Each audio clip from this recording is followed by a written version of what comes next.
Imagine a sick, quiet boy lying in bed, too weak to play, too shy to speak loudly. A boy no one believed would ever become important. But inside him lived a fire.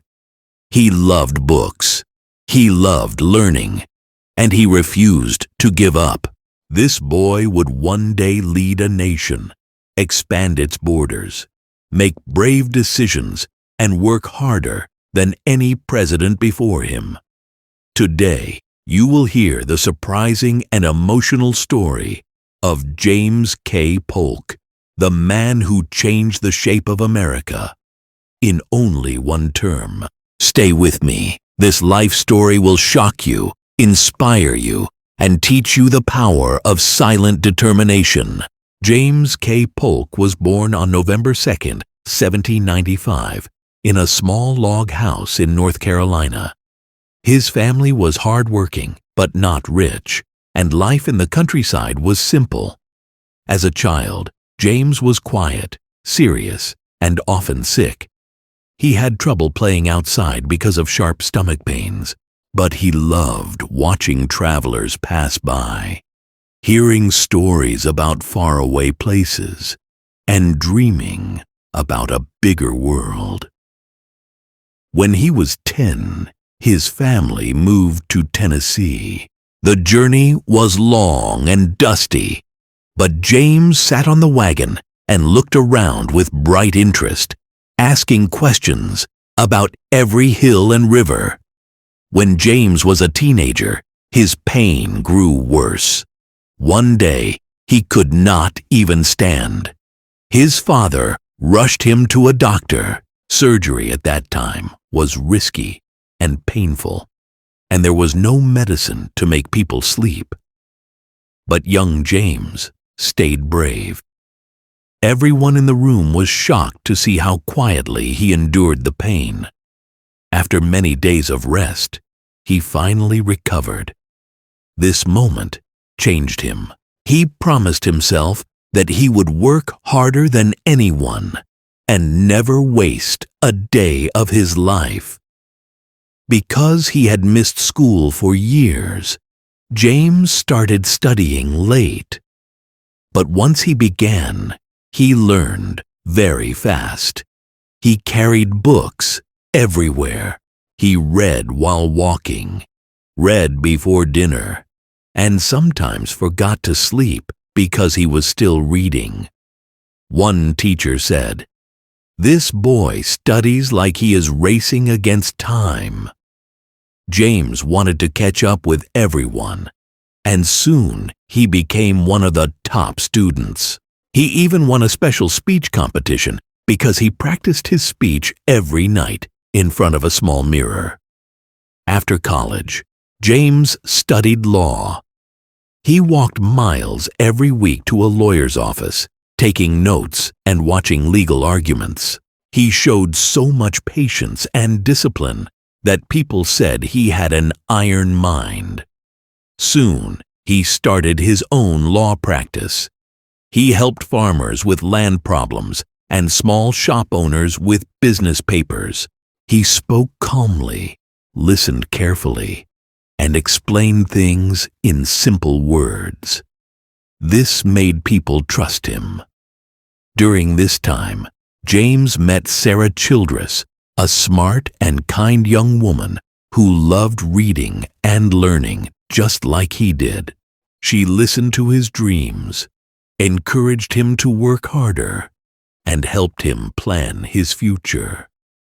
The two married, and their home became a warm place filled with books, discussions, and strong teamwork. Sarah later became one of the most influential first ladies, always guiding James with wisdom and gentle advice. James soon entered politics. At first, he spoke softly and seemed shy, but when he talked about fairness, honesty, and helping common people, his voice became clear and strong. In the Tennessee legislature, he gained respect for his hard work. He read every document, checked every detail and stayed late even when others went home early. He believed leaders must understand every part of their work, even the small pages no one else read. Later, James was elected to the U.S. Congress. Traveling to Washington was long and tiring. The roads were muddy, wagons broke, and inns were cold and noisy. But Polk wrote letters home saying he wanted to serve the people with full energy. In Congress, he worked closely with President Andrew Jackson. He supported Jackson's ideas, especially standing against powerful banks that controlled ordinary people's money. This made Polk popular among farmers and workers.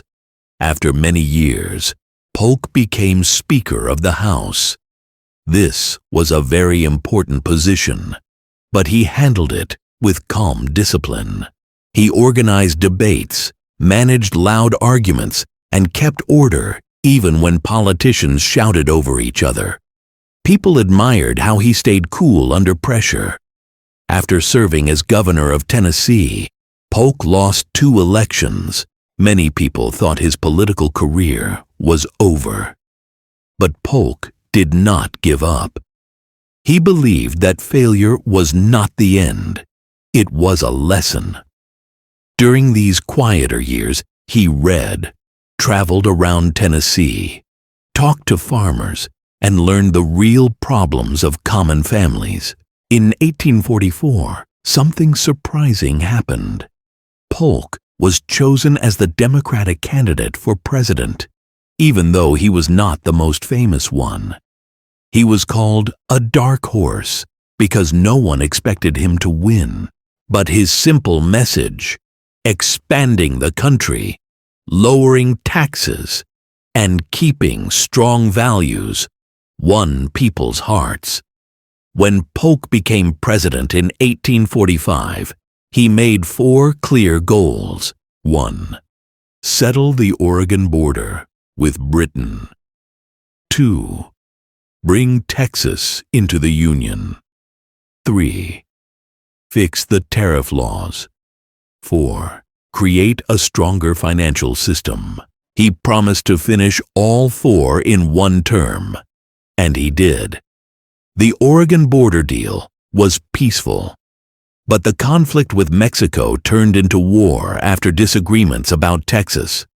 Polk worked day and night, reading reports, meeting generals, and trying to make the best decisions. The Mexican-American War changed the map of the nation.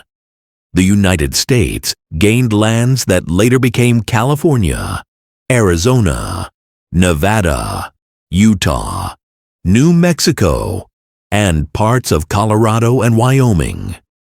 It was a huge expansion, one of the biggest in U.S. history, but leading during war was exhausting. Polk slept very little. His hands shook from tiredness, and sometimes he ate only a quick piece of bread during long meetings. His wife, Sarah, often reminded him to rest, but he answered, "I must finish the work I began." Polk promised to serve only 1 term, and he kept his promise. When he left office, even his political enemies admitted he completed everything he said he would do. No other president had achieved so many goals in such a short time. Sadly, his health had grown weak. After traveling home to Tennessee, he became sick with cholera. Sarah stayed beside him, reading prayers and holding his hand. Polk passed away only 3 months after leaving the presidency. He was just 53 years old. People remembered him as a hard-working, determined president who expanded the country and kept every promise he made. His life story shows that even a quiet, sick child from a small log house can become a powerful leader if he works with discipline, honesty, and courage. Thank you for watching this story on Glorious English. James K. Polk showed us that you don't need a loud voice to make a big change. You only need courage, hard work, and a strong heart. If you enjoyed this biography and learned something new, please like the video. Comment your thoughts. Subscribe for more simple English stories. See you in the next powerful life story. Keep learning, keep growing, and stay glorious.